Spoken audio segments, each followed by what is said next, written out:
la magia de la mente.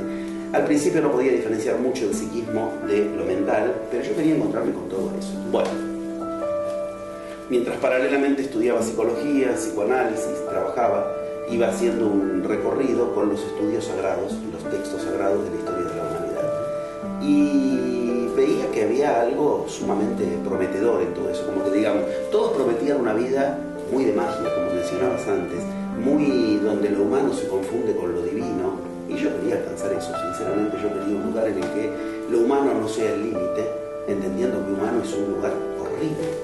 Bueno, 14 años estudiando los escritos sagrados, 14 años estudiando las Biblias, estudiando además cuántica, topología, sexología, todo lo que hay que estudiar para estudiar también psicoanálisis y psicología. Y llegó un momento en que, después de esos 14 años, me había interesado especialmente algunas cosas. Los grandes iniciados y las grandes culturas iniciáticas, que eran las que yo veía que habían llevado a la práctica. Eso, o sea, uno leía al final, las culturas que se formaron bebiendo de esos textos que yo había leído, o los iniciados que se formaron bebiendo de esos textos, habían tenido vidas magníficas, superlativas. Yo quería encontrar esa magia original. Lo que yo tenía como hipótesis era, debe haber detrás de esos 4 principios una gran enseñanza a la que algunos lograron acceder y se hicieron grandes.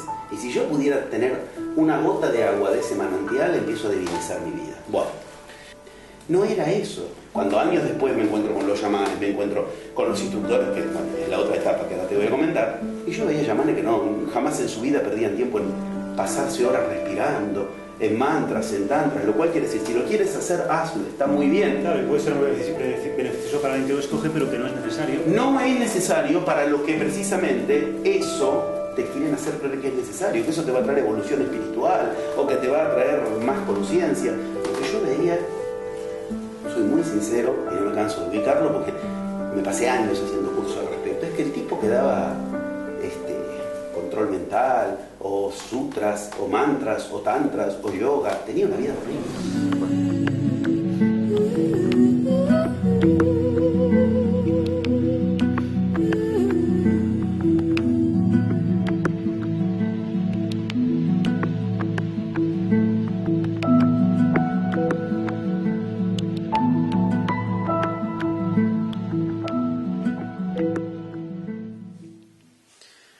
Hola, soy Víctor Grosa, bienvenidos a Proyecto Sineidesis. Como ya sabrán muchos de ustedes, este es un proyecto nacido desde mi corazón con la idea de entrevistar a seres que han tenido uno o varios despertares en su vida y debido a eso han escarbado en sus profundidades y han encontrado su propia luz, han empezado a brillar y ahora pues promueven conciencia o ayudan a otros a pues brillar por sí mismos. La idea no es enseñar nada a nadie, la idea es compartir procesos de despertar y experiencias de gentes muy diversas para que podamos vernos reflejados y encontremos puertas donde desde nuestro atasco solo estamos sintiendo que hay un muro, si sirve a alguien de algo, si alguien puede pues encontrar alguna clave o puede sentir que su caso es parecido o similar al del entrevistado, pues habré logrado gran parte de lo que pretendo con estas entrevistas, con estas charlas, que es pues recordarnos los unos a los otros que somos seres inmensos de un poder ilimitado y de una capacidad de amar increíble. Espero que la disfruten. Gracias. Hola, bienvenidos una vez más a un proyecto Sineidesis. Estamos en el Espai d'Alet, en la Universidad 33, en primero segunda, en Barcelona. Este centro maravilloso que nos ceden muchas veces para poder hacer nuestras entrevistas, así que agradecemos al espacio esta atención. Y tengo la suerte, de verdad, para mí es un honor de tener aquí a José Luis Parise. Muchas gracias, e igualmente, sinceramente es un honor para mí también y agradezco esta oportunidad y en el momento exacto está. Muchas gracias. Agradezco tu presencia, la verdad es que lo grabamos a micrófono cerrado y yo creo que es interesante comentarlo. José Luis es ya muy conocido, yo creo, por todos, pero por si alguien no sabe quién es, bueno, ahora nos lo contarás mejor tú. El hecho es que él es el difusor de algo que él ha llamado los 11 pasos de la magia. Y le comentaba yo que hace un par de años conocí esos 11 pasos de forma mágica también y bueno, me los leí y resulta que donde yo me sentía atascado mucho tiempo, con todo lo que yo había ido descubriendo, etcétera, siempre tenemos atascos en todos lados, ¿no?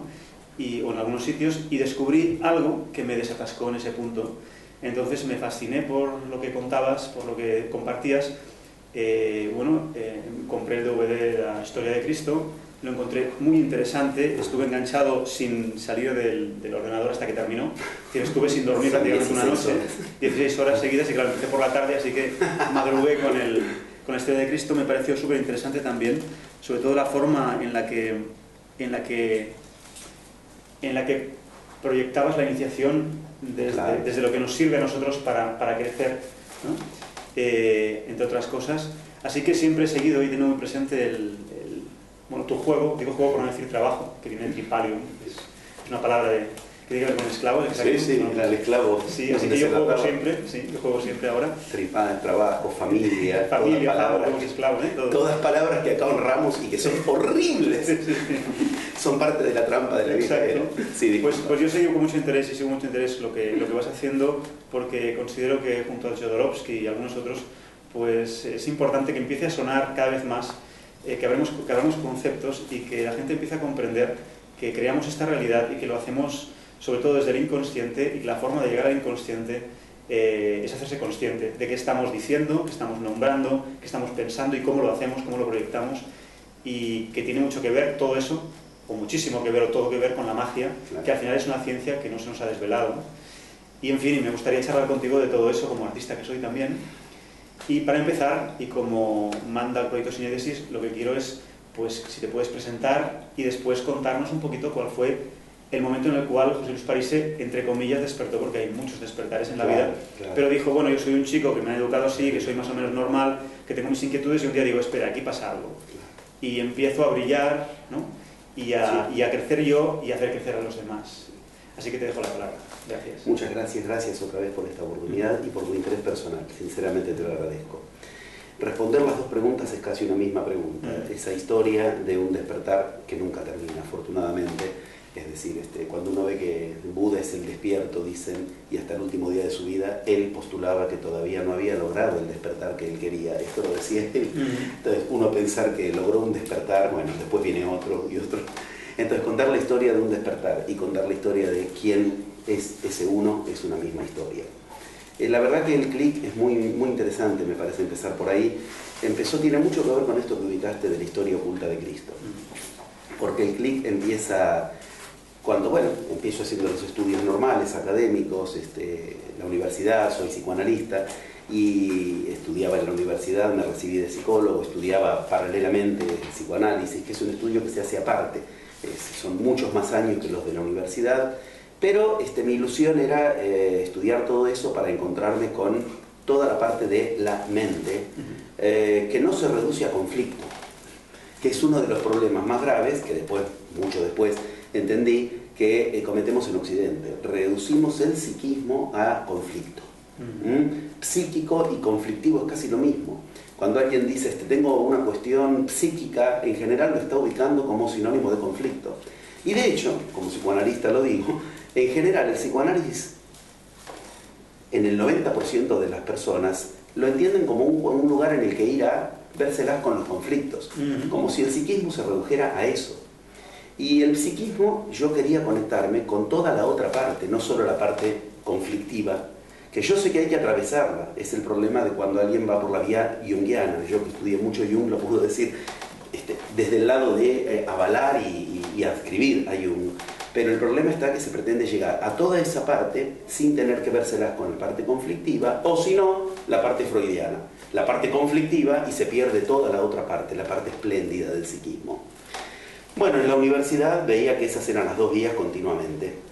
También desemboqué en los estudios de Lacan, que son absolutamente necesarios y mucho más complicados porque te exigen estudiar lógica, lingüística, te exigen estudiar topología, cuestiones que habitualmente uno cree que no hay que estudiar para estudiar el psiquismo.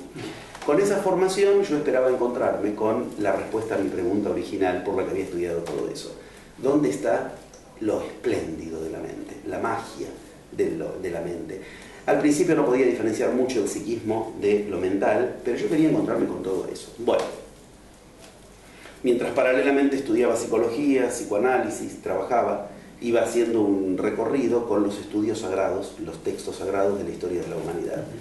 Y veía que había algo sumamente prometedor en todo eso, como que digamos, todos prometían una vida muy de magia, como mencionabas antes, muy donde lo humano se confunde con lo divino, y yo quería alcanzar eso, sinceramente yo quería un lugar en el que lo humano no sea el límite, entendiendo que humano es un lugar horrible, como decías bien, del trabajo, el tripalio, en la familia y el famulus, tripalio, un lugar de azote, eso es un trabajo, un lugar al que vamos a torturarnos, y de esto hacemos en Occidente una cosa maravillosa. Familia quiere decir grupo de esclavos, no es broma.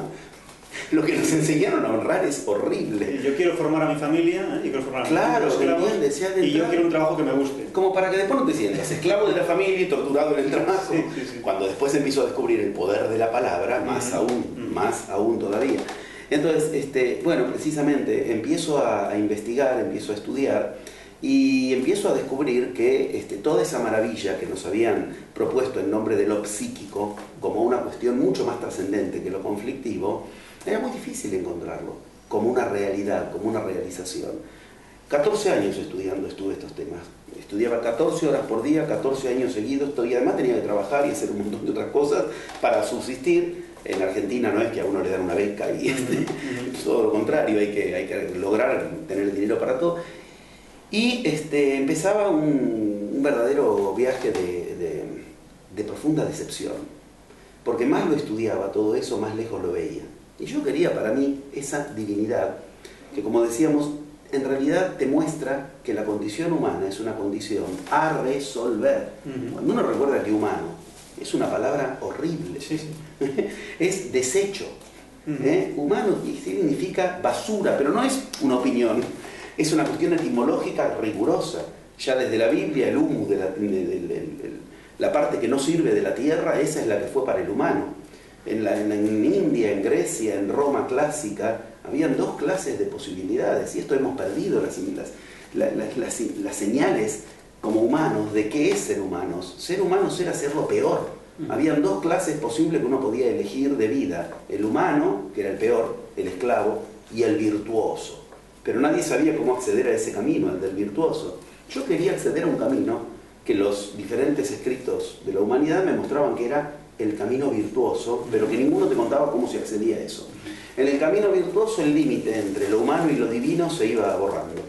Entonces uno veía que todos los que de algún modo encontraron ese camino, aunque la gran pregunta era cómo llegó ahí, a ese camino, todos habían sido personas que después, cuando la historia habló de ellos o se los recuerda, ya no sabemos si estamos hablando de un hombre, de un dios, de un sacerdote extremo, de un mago.